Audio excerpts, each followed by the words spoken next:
Respect, mes chers amours, contente de vous avoir avec moi sur la chaîne Manzé Black. Aujourd'hui, nous allons parler du Sénégal. Vous savez que le Sénégal était l'un des pays qui a eu ressort une levée de bouclier sur la culture, les lettres, sur plein de choses dans les années 60 et bien plus tôt, et que le Sénégal reste un pays aussi qui a toujours et souvent resté stable au sein de l'Afrique de l'Ouest. Aujourd'hui, nous allons nous reposer, nous allons mettre nos lentilles vers le Sénégal en accueillant un frère qui est un militant, un frère qui a beaucoup travaillé fort pour mettre de côté, pour mettre dehors le gouvernement de Macky Sall, et ce frère-là, on le rencontre aujourd'hui. Et sans plus tarder, on ne va pas rester longtemps à parler beaucoup. Son nom, c'est Malang Gassama. Il est le président et fondateur de l'ONG Africa First Incorporated. Donc, nous allons le rencontrer. Bonne écoute.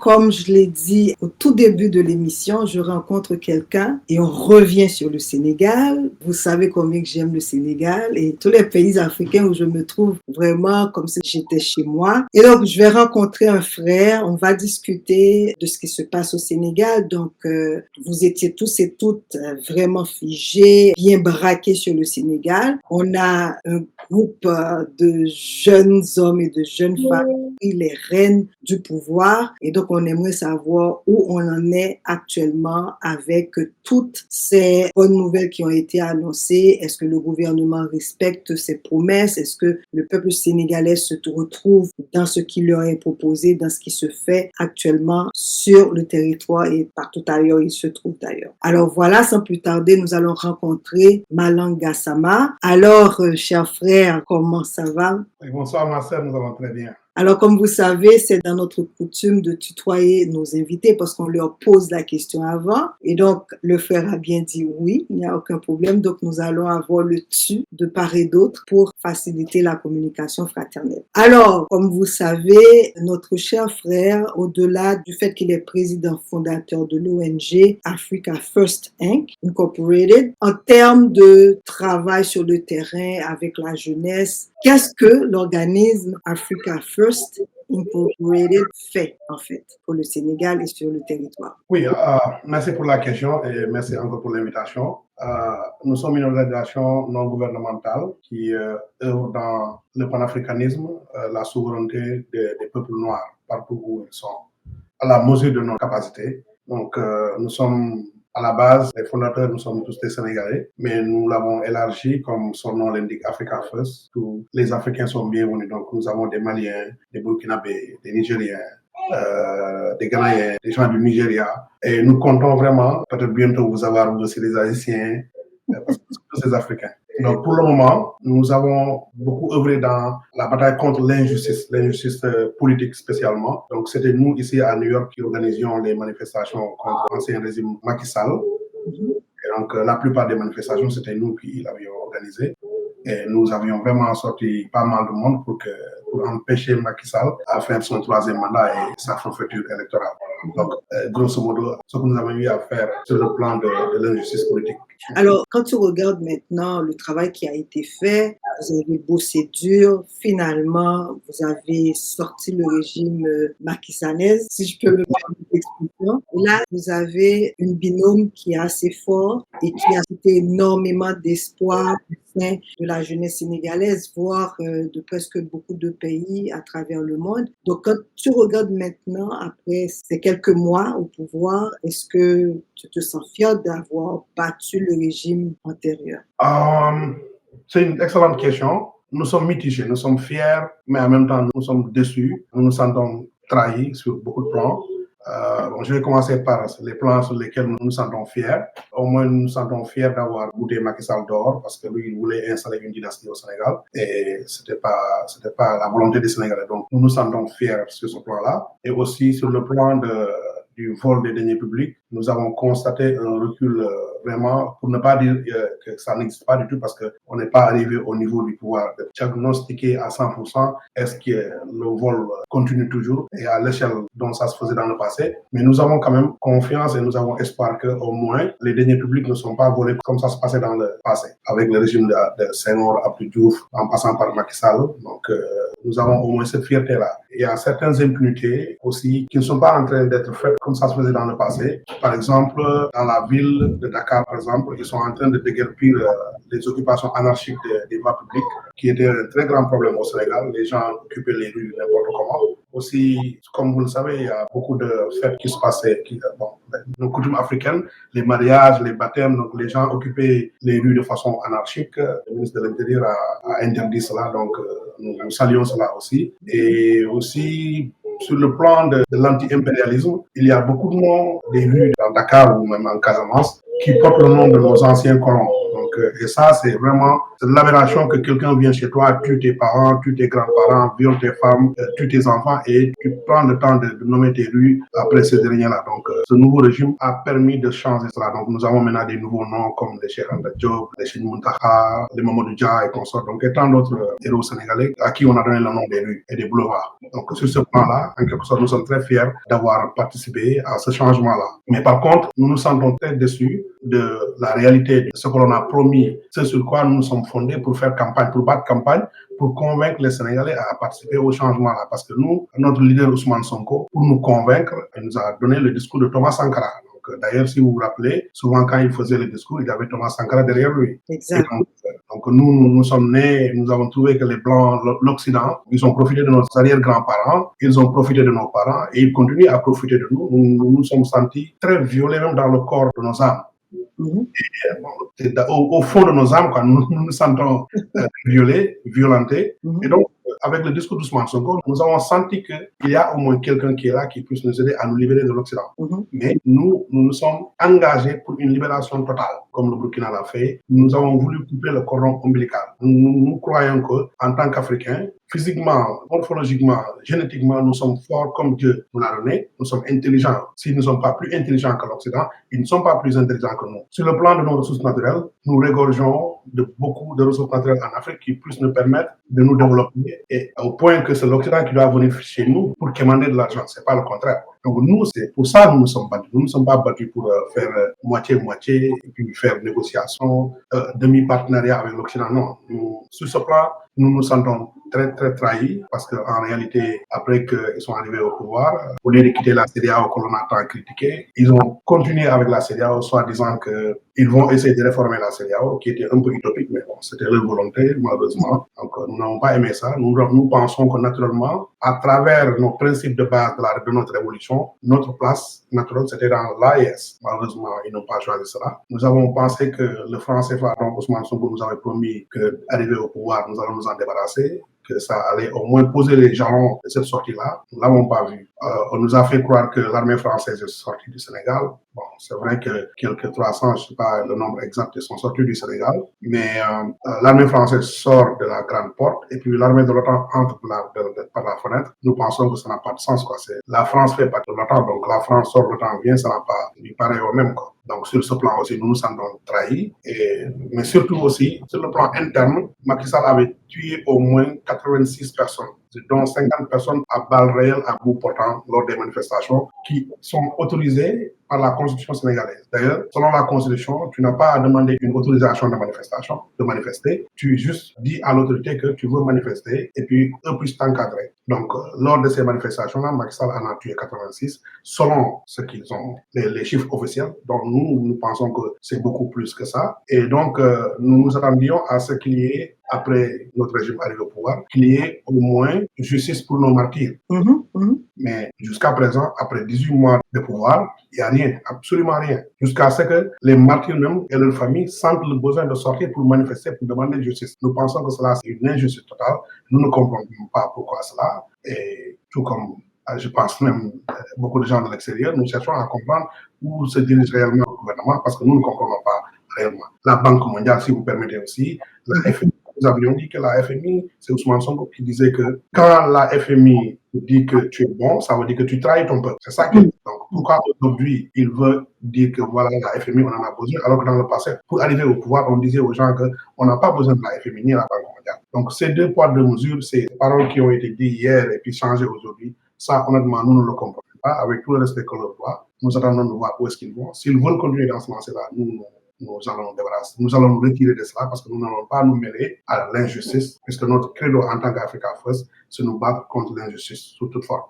Et comment la population à l'interne vit ça? Parce que là, je peux comprendre, j'ai discuté avec certaines personnes ça et là. Je savais qu'il y avait déjà quelques grognes parce que certains disaient, de ce qu'on voit, Ousmane ne pourra pas réellement gouverner parce qu'il n'est que le vice-président. Donc, le président, c'est lui qui tient les rênes vraiment du pouvoir. Est-ce que cette réalité-là que l'on voit réellement ou est-ce que le binôme a de la difficulté à s'harmoniser ou justement répondre à ces attentes-là? Oui, malheureusement, il y a beaucoup de partis qui s'opposent au Sénégal présentement parce que Ousmane Sonko a choisi Bassirou Diomaye Faye et Bassirou Diomaye Faye était censé venir continuer le projet de PASTEF qui a été promis au peuple. Mais malheureusement, nous avons vu notre président Bassirou Diomaye Faye qui continue dans une lancée qui est à l'opposé du projet et les gens se sont plaints. Nous qui nous sommes battus pour ce projet, nous nous plaignons tout le temps. Donc nous sommes au camp et il y a les camps de soi-disant membres ou militants du parti PASTEF, dont la grande majorité ne veulent pas critiquer ce que fait le président parce qu'ils veulent conserver, ils veulent protéger le président tout en pensant, tout en espérant qu'il va le mener dans la bonne direction. Mais au Sénégal, on a l'habitude, on a l'adage qui dit que, je vais essayer de traduire ça en français, peut-être que ça ne sera pas tout à fait correct, mais je vais essayer quand même. On dit que quand tu commences à préparer, si le résultat de ce que tu veux préparer dans la cuisine va être bon, ça commence à sentir bon à travers la marmite dès le départ. C'est pas si on fait comprendre un peu. Donc, nous, dès le départ, le simple fait de voir Macky Sall sortir du pays, c'était un problème parce que c'est lui le premier criminel du Sénégal. Tout se faisait à son nom et c'est lui qui dirigeait, il était le chef suprême. Donc, laisser un tel criminel lui donner notre avion sortir, c'est un problème. Donc, malheureusement, les militants de PASTEF continuent à penser qu'il doit protéger le président pour qu'il le mène à bon échelon. Ça, c'est un groupe. Donc, le groupe des sympathisants et ceux qui disent que nous avons mal débuté, c'est un groupe. Le groupe des militants qui disent que voilà, nous allons protéger le projet et les présidents parce que nous croyons qu'il va nous mener à bon bateau. Ça, c'est un deuxième groupe. Et il y a le groupe de Macky Sall qui, en réalité, sont très contents de ce qui se passe parce qu'en réalité, c'est comme si c'est eux qui bénéficient d'ailleurs de ce qui se passe présentement parce que eux, ils adorent le fait qu'il y a malentendu entre Sonko et Diomaye. Parce qu'ils savent qu'en réalité, si Diomaye est là aujourd'hui, c'est grâce à Sonko. Donc, Diomaye n'a pas un poids politique à lui seul. Il n'a même pas pu gagner son village natal. Donc, il n'a jamais gagné une élection nulle part au Sénégal. Donc, si aujourd'hui il est président, c'est grâce à Ousmane Sonko. Donc, dans l'intérêt des militants du parti de Macky Sall, APR, tout ce qu'ils cherchent, c'est de créer cette séparation ce malentendu entre Diomaye et Sonko. Et malheureusement, je ne sais pas par quel moyen ça marche bien, parce que Diomaye, lui, continue son bonhomme de chemin, tout en laissant en rade ce que Ousmane Sonko avait promis aux Sénégalais. Donc ça met Ousmane Sonko en très mauvaise position parce que c'est comme si intentionnellement, on est en train de le décrédibiliser petit à petit. Oui, c'est toi qui réclamais de Thomas Sankara, de la révolutionnaire, mais tu laisses Macky Sall sortir. Oui, c'est toi qui te réclamais des révolutionnaires, mais au lieu de parler de français, maintenant vous parlez d'éco. Oui, c'est toi qui te réclamais des révolutionnaires, de justice. Maintenant, les criminels qui ont tué les gens au Sénégal sont toujours en liberté. Donc, il y a à peu près ces trois positions au Sénégal. Donc, pour le moment, les gens ne veulent pas. Sur le plan interne, nous sommes en train de nous chamailler entre nous. Nous ne voulons pas que ce soit trop externe. Mais si j'ai un peu détaillé, c'est ça le climat au Sénégal. Il y a trois camps et chacun pense être sûr de sa position. Chacun pense avoir totalement raison. Malheureusement, pour moi, je pense que ceux qui ont raison, c'est ceux qui continuent à respecter la parole d'hier qu'ils ont promis et qui continuent à respecter cette parole-là aujourd'hui. Ça, c'est ceux qui sont contre ce qui est en train de se passer avec Bassirou Diomaye et Ousmane Sonko est en train de corroborer avec Bassirou Diomaye. Et ça, c'est notre cas à nous. Exactement. Parce que j'avais vu aussi dans les médias qu'à un moment donné, Sonko a dû sortir pour dire voilà ma position sur certaines choses. Et je sais que ça, beaucoup de gens étaient un petit peu mal à l'aise et sous le choc parce qu'ils ne s'attendaient pas à une sortie comme ça où il il a dû dire voilà là où je me situe par rapport à certaines choses. Et dernièrement, il y a Madame Salimata Diang, qui est adjointe secrétaire générale nationale de la jeunesse patriotique du Sénégal, qui est aussi mise dans ses petits souliers parce qu'elle a critiqué le gouvernement ou la manière de faire certaines choses. Penses-tu que ça peut créer vraiment une cassure au sein du parti PASTEF et au sein même de cette jeunesse qui s'est mise debout pour dire on veut de nouvelles propositions, de nouvelles attitudes vis-à-vis de nos anciens colons et du fait que tout doit être pour les Sénégalais et en faveur des Sénégalais? Déjà, bon, pour répondre par rapport à la fin de votre question, c'est un peu compliqué puisque pour le moment, il n'y a pas un opposant sénégalais qui fait le poids devant Ousmane Sonko ou Bassirou Diomaye. Il n'y en a pas. Pour l'instant, c'est ceux de Macky Sall et la grande majorité d'entre eux sont déjà vomis par le peuple sénégalais. Donc cela fait qu'il y a un petit vide dans ce sens-là. Mais le crack dont vous parlez, ça a déjà commencé depuis longtemps. Il y a beaucoup de gens qui ont commencé à se plaindre depuis le jour où Bassirou Diomaye a prêté serment et que les gens ont vu sortir Macky Sall du pays. Mais il y a quoi? C'est quoi le problème? Et malheureusement, après cela, Bassirou Diomaye a soi-disant que lui, il est le président de tous les Sénégalais. Donc, quand il nomme les gens, il ne se moque pas mal que tu sois du parti de l'APR où il dit que lui cherche le meilleur des Sénégalais. Et malheureusement, le meilleur des Sénégalais peut être de l'APR et que cela ne soit pas dans la logique de la révolution parce que tu ne peux pas te battre avec des gens. Arriver au pouvoir, tu dis que tu vas gouverner avec tes ennemis, les gens contre qui tu te battais. Donc, Bassirou Diomaye s'est dirigé dans ce lancé-là. Donc, ça n'a pas plu à beaucoup de gens. Même Ousmane Sonko, comme vous l'avez si bien souligné, c'est une des raisons pourquoi il était sorti, parce que beaucoup d'entre nous ont déjà commencé à se... Moi, je fais partie de ceux-là qui ont commencé à se plaindre depuis le premier jour, en coulisses comme en public, partout où nous avions eu l'occasion de dire que ce qui se fait là, c'est pas ça qu'on avait promis aux Sénégalais, et nous sommes contre cela. Et au début, les gens nous disaient que mais non, vous êtes trop pressés, il faut faire doucement, vous ne pouvez pas vous battre pour élire un président et vous voulez qu'il règle tout dès le lendemain. Donc, il faut faire doucement. Mais jusqu'à ce que Ousmane Sonko lui-même soit sorti pour dire que voilà, c'est pas ça qu'on a promis aux Sénégalais. J'ai parlé à Diomaye en privé, il ne m'a pas écouté. J'ai appelé le bureau politique pour dire à Diomaye, arrête de faire ce que tu fais. Diomaye n'a pas écouté et qu'il a eu le besoin de sortir pour parler aux Sénégalais publiquement pour éclaircir sa position. Donc, la cassure, elle a déjà commencé. Donc, nous ne savons pas pour l'instant où est-ce que ça va, mais petit à petit, je peux vous assurer que ça avance et puis ça s'élargit parce qu'il y a beaucoup de gens, même ceux qui nous disaient, par exemple, nous, on disait trop pressé, il faut faire doucement. Parmi ces gens-là, certains commencent à nous joindre, à nous dire que, ah, mais on s'excuse sincèrement parce que c'était vous qui avez raison dès le départ. Maintenant, il y a quelques gentils ou quelques patients ou quelques sages comme mon oncle, mon grand frère Fatih, votre ami, qui disent que voilà, on a cadré le temps à Ousmane Sonko, il va trouver solution à ça. Nous pensons que la meilleure solution pour lui présentement, c'est de faire ce qu'il a promis au Sénégal de ne pas faire, c'est-à-dire qu'il ne veut pas démissionner. Mais nous pensons que la crédibilité qu'il a, maintenant, s'il accepte que tout ce qu'il a promis, que les gens et que Bassirou Diomaye soit en porte-à-faux avec cela, les gens ne regardent pas Bassirou Diomaye. Les gens regardent Ousmane Sonko parce que c'est à cause de lui si Diomaye est là. Et donc, c'est lui qui va payer les pots cassés, c'est lui qu'on va décrédibiliser. Et nous ne souhaitons pas cela pour lui. Donc, nous espérons qu'il va se réveiller tôt ou bien que Bassirou Diomaye va arrêter ce mauvais chemin qu'il a emprunté. Mais sinon, la cassure, ça avance.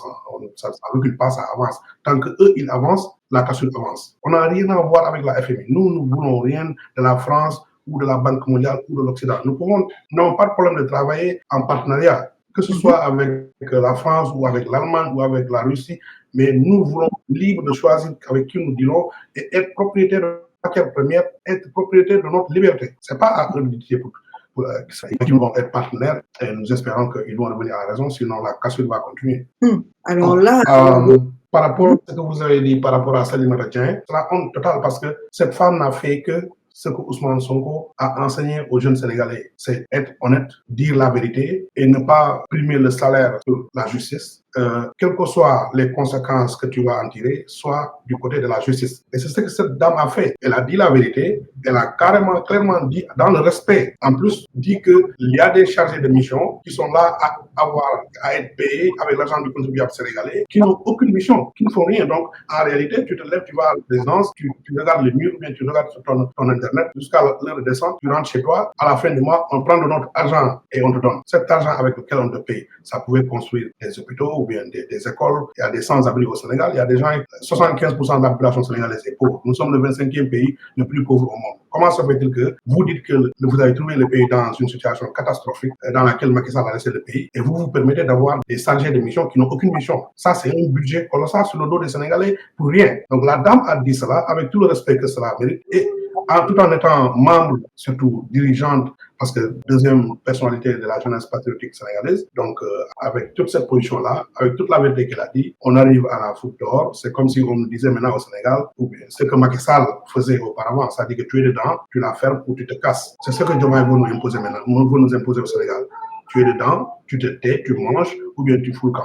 Et nous pensons que c'est de l'injustice et c'est pas ça qu'on a promis au Sénégal, c'est de la trahison. Donc nous sommes de tout cœur avec Salimata Dieng et nous lui demandons d'être courageuse et que tôt ou tard, c'est la vérité qui finit par jaillir et que tous ces détracteurs lui lancent des pics, lui disent que non, vous êtes impatiente, vous aurez pu vous taire et consorts. Quelle chasse que ces gens-là sont des injustes.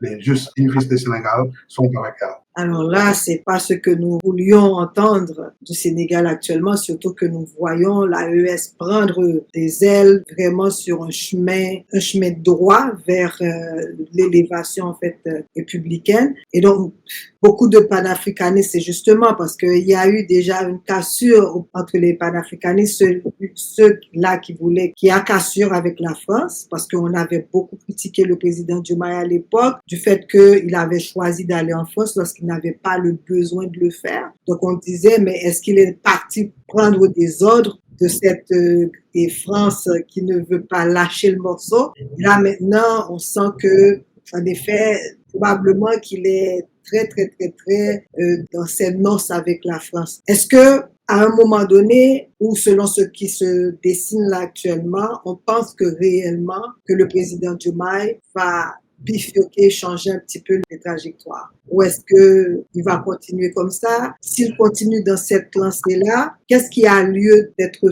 fait selon les militants en fait? Bon, nous espérons et nous prions Dieu qu'il ouvre les yeux à Bassirou Diomaye et qu'il augmente la sagesse en lui pour qu'il sache qu'il s'est trompé de route et le chemin qu'il a emprunté n'est pas le chemin qui a été promis aux Sénégalais et qu'il revienne à la raison. Mais en réalité, tout porte à croire qu'il ne le fera pas parce que dès le départ, les gens se plaignent. Lui, il continue son bonhomme de chemin.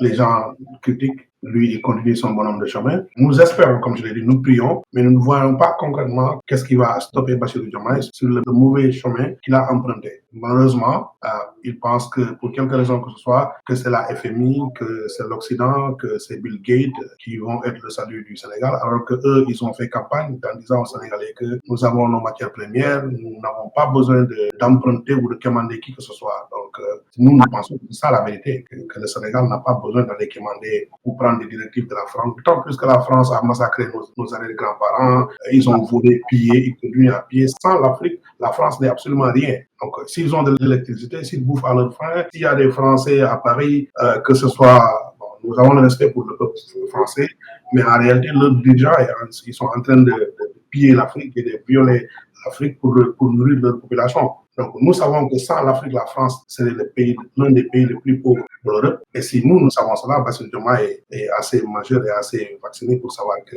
c'est la France qui a besoin de nous, c'est pas le contraire.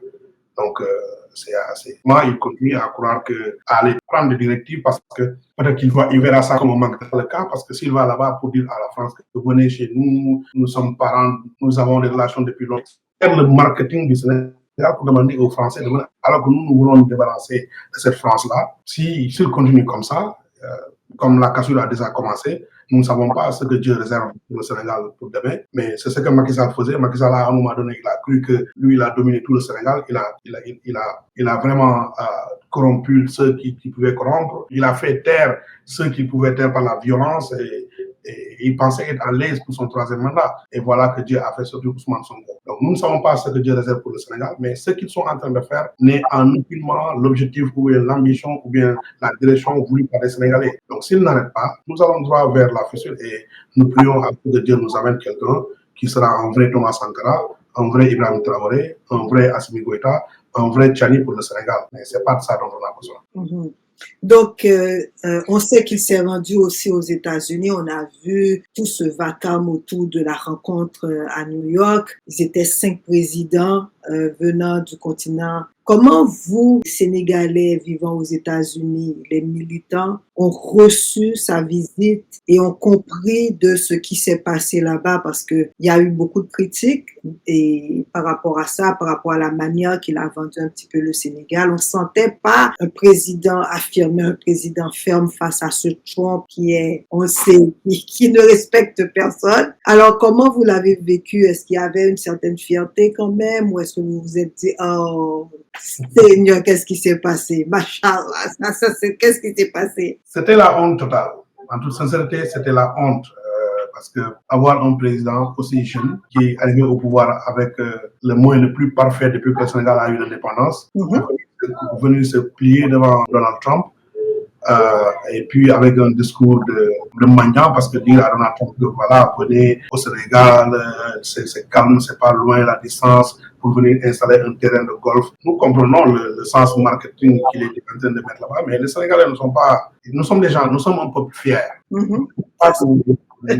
Malgré que l'Occident nous a imposé la courbature, mais cela ne fait pas que nous aimons la courbature. Nous détestons la courbature. Nous voulons être droits dans nos bottes. Donc, nous n'avons pas à venir, surtout devant quelqu'un qui a en réalité besoin de toi, plus que toi, tu as besoin de lui. C'est le contexte dans lequel nous nous trouvons qui fait croire aux Africains que nous avons besoin de l'Occident, plus que l'Occident a besoin de nous. Donc, c'était une honte totale pour nous de voir notre président venir. Déjà, le contexte dans lequel ça s'est passé, n'oublions pas que Trump venait de mettre le Sénégal pas sur la liste des bannis des États-Unis. Donc, comment quelqu'un peut te dire que ton peuple est banni de chez moi, mais toi, tu peux venir. Donc, toi, en tant que dirigeant de ce peuple-là, tu es le premier numéro 1 des Sénégalais. Si lui, il dit qu'il a banni tout le Sénégal, pourquoi tu vas bannir tout le Sénégal et tu vas m'inviter moi le numéro 1? Donc, nous pensons que logiquement, il aurait même profité de cette occasion pour dire à Trump, écoute, si tu veux que je vienne, il faut enlever le ban. Parce que moi, je suis Sénégalais, tu as banni le Sénégal, je suis le premier Sénégalais, donc tu m'as banni. Si tu lèves le ban sur moi, alors ça veut dire que ça s'est levé sur tout le Sénégal. Mais il ne l'a pas fait. Et donc, il n'y a rien de bon qui est sorti de cette rencontre, à part la honte, la désolution totale. Et vraiment, nous voulons même oublier cette partie de notre histoire. My bad, comme on dit, que j'ai ramené ça.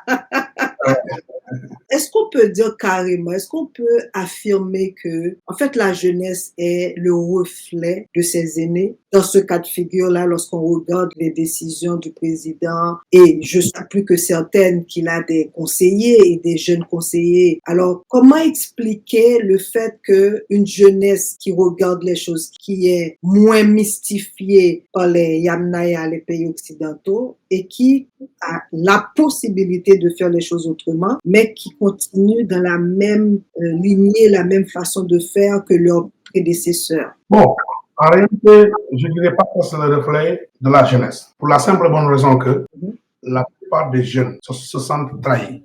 Même ceux qui veulent y croire, qui font l'effort d'y croire, qui font l'effort d'accompagner, à chaque fois que le gouvernement pose un acte, dans cet acte, on voit de la trahison. Par exemple, il y a beaucoup de jeunes qui sont battus sur les réseaux sociaux pour faire de l'information. Parce qu'au Sénégal, avant, il y avait les télés traditionnelles qui étaient tous phagocytés par Macky Sall et consorts. Il y avait les journaux, les radios traditionnelles qui étaient tous corrompus et phagocytés par Macky Sall. Donc, c'est en réalité les réseaux sociaux qui ont élu ce gouvernement-là. Donc, il y avait des têtes qui étaient dans les réseaux sociaux, Twitter, WhatsApp, Facebook et consorts. Et la plupart de ces jeunes-là, ils sont là, ils se mettent en bouclier pour ne pas que les détracteurs attaquent Ousmane Sonko.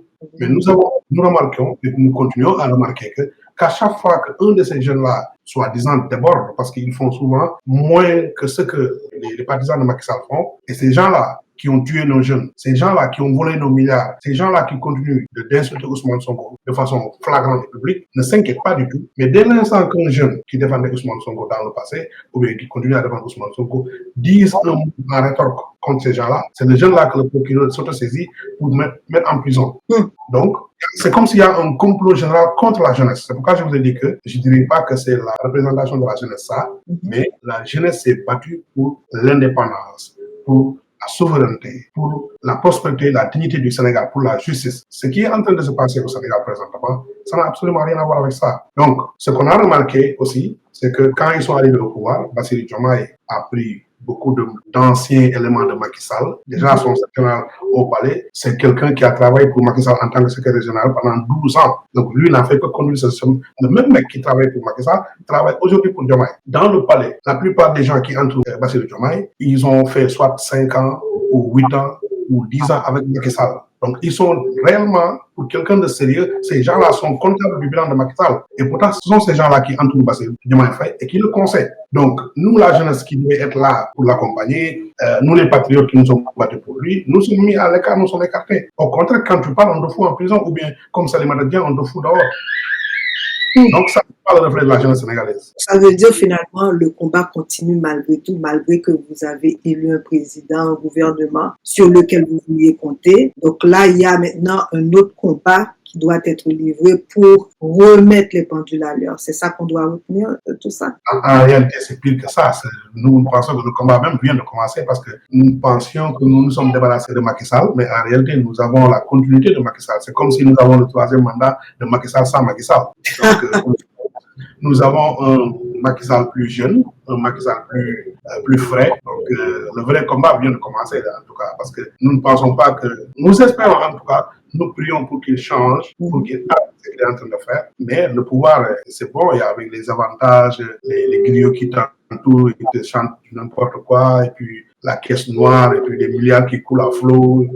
Donc, avec ça, c'est pas facile il faut vraiment être quelqu'un de très sage et quelqu'un qui a le salut de Dieu. Sinon, tu te perds dans le néant, quoi. Exactement. Le pouvoir est doux, comme on dit. Dans tes propos, ça me rappelle un petit peu les reines des Duvalier. Lorsqu'ils sont partis, tout le monde pensait, bon, c'était fini. Mais ils sont restés là. Ils ont occupé des postes importants. Et donc, le changement n'a pas pu avoir lieu parce que ces comparses étaient là et ils contrôlaient, en fait, les affaires de l'État. Donc, je crois que c'est toujours ça aussi. Lorsqu'un peuple se met debout, il y a toujours des récupérations qui se font. Et donc, c'est pour ça que j'appelais déjà à la vigilance. C'est ce que je disais à mes frères sénégalais et mes sœurs. Il faut être vigilant parce que dès qu'il y a soulèvement du peuple, il y a toujours une récupération possible. Donc, il faut vraiment cadrer, recadrer pour ne pas se perdre. Alors, quel est l'avenir maintenant du PASTEF? Est-ce que de l'intérieur, les gens comptent porter des réformes pour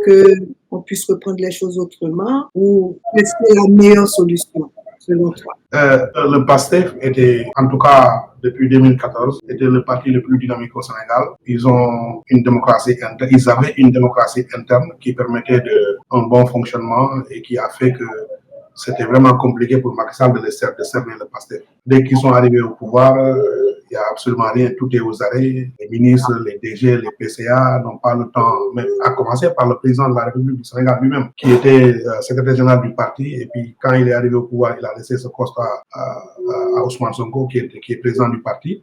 Mais le président de la République lui-même, nous nous rappelons même pas c'était quand la dernière fois qu'il a prononcé le nom PASTEF. Donc, c'est compliqué. Et les DG, les ministres de PASTEF, leur base se plaignent. Moi, personnellement, je ne suis pas militant de notre parti. Je suis juste un sympathisant qui a vu que l'injustice s'abattait sur eux. Et en tant que panafricain, en tant que combattant de la liberté, en tant que celui qui combat l'injustice, je me suis naturellement joint à eux pour me battre contre l'injustice qu'ils subissaient. Mais en tout cas, en ce qui concerne leur parti à l'interne, la base, ça bouillonne en bas. Les gens se plaignent comme pas possible parce que ceux qui étaient là à animer la base, maintenant ils sont les DG, les ministres, les PCA et tout ça là. Ils n'ont pas, c'est comme s'ils n'ont pas le temps de la base. Donc, il n'y a plus cette démocratie-là, il n'y a pas d'animation dans le parti, tout est aux arrêts. Donc, parmi eux, ils discutent. Maintenant, comme je l'ai dit tout à l'heure, quand tu discutes avec eux en public, ils essaient de défendre leur parti, de protéger leur parti, de faire comme si de rien n'était. Mais quand tu leur parles en privé, ils te reconnaissent exactement tout ce dont tu te plains. Ils te disent exactement ce qui te fait mal, c'est ce qui me fait mal, mais je ne peux pas le dire en public.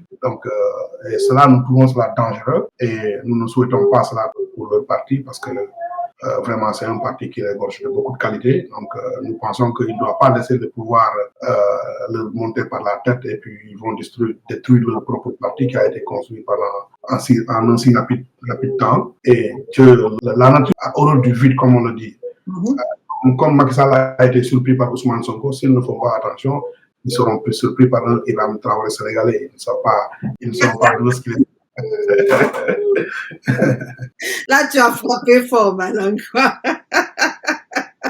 En tout cas, je vais continuer de souhaiter le meilleur au peuple sénégalais. De toute façon, je dois être là-bas à n'importe quel moment. C'est sûr que mon cœur reste encore grand ouvert et je souhaite que le meilleur pour le Sénégal et tous mes frères sénégalais et sénégalaises qui sont de partout et qui sont partout. Alors, je vais te laisser. Alors, sur quelles sont tes réflexions là? Sur quelles réflexions tu veux nous laisser à cette émission panafricain et qui sont partout et qui surveillent ça et qui aimeraient voir le Sénégal monter au plus haut niveau? Déjà, encore une fois, je vous remercie pour l'invitation et pour l'opportunité que vous nous avez donnée. Et à travers vous, je tiens à remercier toute la population d'Haïti. Et je tiens à signaler que pendant que nous nous battions contre Macky Sall, la plupart des manifestations que nous organisions, il y a des Haïtiens de New York qui venaient à la manifestation nous soutenir. Et ça nous est allé droit au cœur parce que nous prenions le temps d'aller rencontrer les Africains ou les Noirs pour dire que venez nous soutenir. Nous avons des problèmes au Sénégal, nous avons besoin de soutien. Mais les Haïtiens, en toute honnêteté, sont vraiment des vrais Africains et nous sommes vraiment fiers du peuple d'Haïti et nous sommes de tout cœur avec vous en tant que dignes fils sénégalais, dignes fils panafricains. Et vraiment, nous pensons que ça va arriver. Que le jour où les Haïtiens, les Jamaïcains, les Guadeloupéens et les Sénégalais et les Burkinabés vont se retourner dans les États-Unis d'Afrique, c'est très fort possible et pour très bientôt d'ailleurs, c'est très fort possible et nous pensons que nous allons y arriver et nous comptons mener nos combats dans ce sens-là et nous prions pour qu'Allah, pour que le Tout-Puissant nous permette à côté des Haïtiens, la combativité des Haïtiens, l'esprit révolutionnaire des Haïtiens. Nous prions Dieu pour qu'il distribue, qu'il élargisse cet esprit-là dans toute l'Afrique et que nous arrivions aux États-Unis d'Afrique et que ce soit l'Occident ou les Occidentaux qui vont venir chez nous chercher du travail et que vous, mangez, vous soyez là à les employer et puis à leur fixer des salaires ou à leur utiliser comme des Uber drivers. Mais ce sera un Uber africain, Inch'Allah. Aïe, Bobo! Beau créole! Aïe, Bobo! Oui, on va y arriver, on y croit, et puis on va le faire dans la fraternité et dans l'harmonie parce que je pense que le temps est arrivé à ça. Et on va continuer à s'épauler, à s'entraider parce que la cause de l'un, c'est la cause de tout le monde. Et voilà, donc c'est ça. Vraiment, vraiment, merci, madame. Merci d'avoir été là.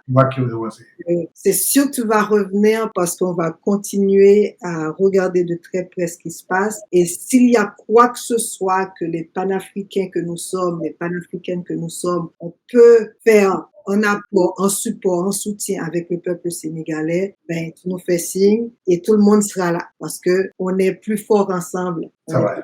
Merci beaucoup. Merci pour tout. Merci.